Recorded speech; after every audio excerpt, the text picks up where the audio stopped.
دو آیات کے حوالے سے تھوڑی سی وضاحت کروں گا۔ سورہ بنی اسرائیل میں اللہ رب العالمین نے فرمایا قُلِ ادْعُوا الَّذِينَ زَعَمْتُم مِّن دُونِهِ، اے محمد الرسول اللہ صلی اللہ علیہ وسلم کہہ دیجئے آپ پکارو ان لوگوں کو جن کو تم نے اللہ کے سوا مشکل کشا، حاجت روا، ما فوق الاسباب، مدد کرنے والا، دستگیر، بندہ پرور، غریب نواز، داتا سمجھ رکھا ہے، جن کو تم نے، ان کو پکارو۔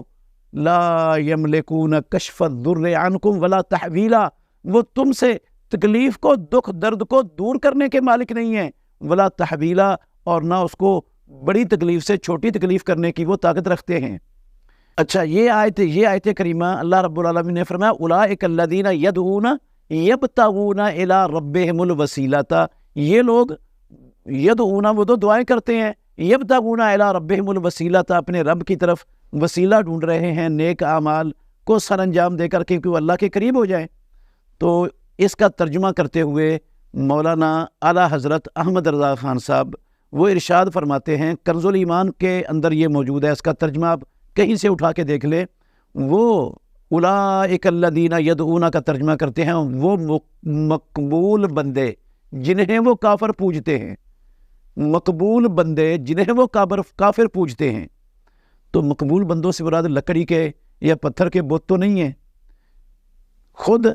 اعلیٰ حضرت صاحب احمد رضا خان صاحب وہ ترجمہ کرتے ہوئے یہ الفاظ ترجمے میں خود ذکر کر رہے ہیں کہ وہ مقبول بندے ہیں اللہ رب العالمین کے۔ تو یہ آیتیں تو مقبول بندوں کے بارے میں اتری ہیں،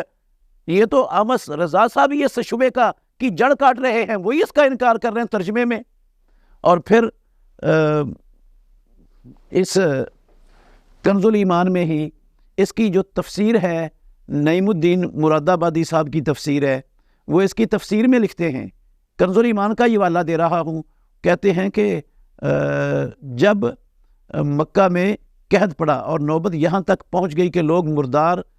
کھانے پر مجبور ہو گئے، چمڑے کو ابال کر کھانے پر مجبور ہو گئے، تو وہ سید دو عالم محمد صلی اللہ علیہ وسلم کے پاس آئے کہ آپ اللہ سے دعا کرو، اللہ رب العالمین ہماری اس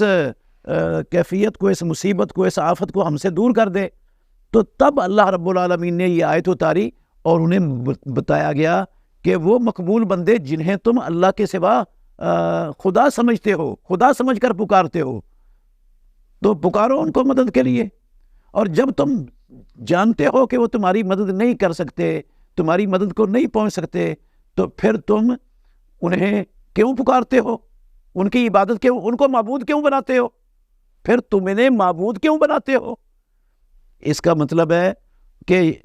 مقبول بندے ترجمہ کیا تھا احمد رضا خان صاحب نے، اور یہ نعیم الدین صاحب نے اس کی تشریح میں کہا وہ مقرب لوگ جن کو تم اللہ کے سوا جو ہے نا، جن کی عبادت کرتے ہو، جن کو اللہ رب العالمین کے سوا خدا سمجھ کر پکارتے ہو، خدا سمجھ کر پکارتے ہو، ان کو پکارو وہ تمہاری مدد کریں، اور جب تم جانتے ہو کہ وہ مدد نہیں کر سکتے تو پھر انہیں معبود کیوں بناتے ہو؟ اس کا مطلب ہے وہ مقرب لوگ ہیں، وہ لکڑی اور پتھر کے بت نہیں ہیں۔ یہ احمد رضا خان کی بھی شہادت مل گئی، اور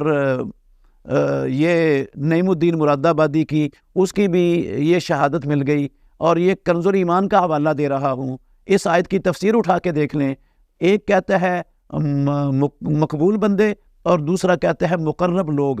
اس کا مطلب ہے وہ خود مانتے ہیں، جانتے ہیں کہ یہ آیتیں بتوں کے بارے میں نازل نہیں ہوئی ہیں، یہ آیتیں اللہ کے مقرب اور مقبول بندوں کے بارے میں نازل ہوئی ہیں۔ پھر اسی تفسیر کے اندر کنز الایمان